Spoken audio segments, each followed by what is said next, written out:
যে উপবিষ্ট BDO sir আছেন, এলাকার সমাজসেবী সবাই আছেন এবং আরও আছেন ব্লক থেকে। তো নজরুলবাবু অনেকদিন আগেই বলেছিলেন, বাট আমরা টাইম করতে পারছিলাম না। তো এখান থেকে আমাদের চলে যেতে হবে, একটু পরে গিয়ে আবার মিটিং আছে।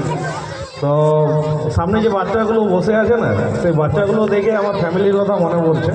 যদি আমার ফ্যামিলি অনেক দূরে থাকে, তো বাচ্চাদেরকে একটাই জিনিস বলবো যে স্কুলে যেটা পড়াবে সেটা তোমরা দিনের দিন করে নেবে। আর বাচ্চার যারা গার্জেন আছেন তাদেরকে আমি বলবো আপনারা যতটা টাইম পাবেন বাচ্চাদেরকে দেবেন, যতটা টাইম পাবেন বাচ্চাদেরকে দেবেন। এই বাচ্চাগুলো এখন একটা ছোট গাছ, এই বাচ্চাগুলো কিন্তু বড় হয়ে কিন্তু বিশাল একটা গাছ হবে।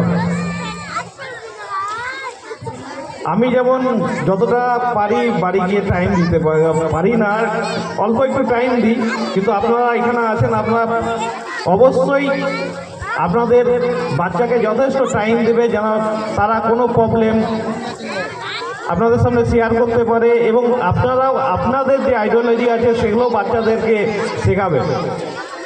এবং বাচ্চার মাদেরকে দেখতে পাচ্ছি আমি এখানে, আপনাদের থ্রু দিয়ে আমি বাচ্চার বাবাদেরকেও বলবো যে আপনারা বলবেন যে যতটা সময় পারবে বাচ্চার সঙ্গে সময়টা কাটানোর জন্য, তাহলে দেখবেন যে ওরা সিকিউর ফিল করছে এবং পড়াশোনা ঠিকঠাক করছে। আপনাদের কেয়ারের জন্যই বাচ্চারা ঠিকমতো বড় হয়ে যাবে। তো আপনার বাচ্চারা তো পড়বেই, কিন্তু আপনারা যথেষ্ট কেয়ার রাখবেন।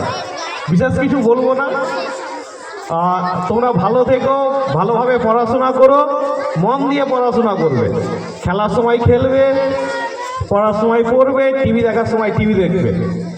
ঠিক আছে? ভালো থেকো সবাই।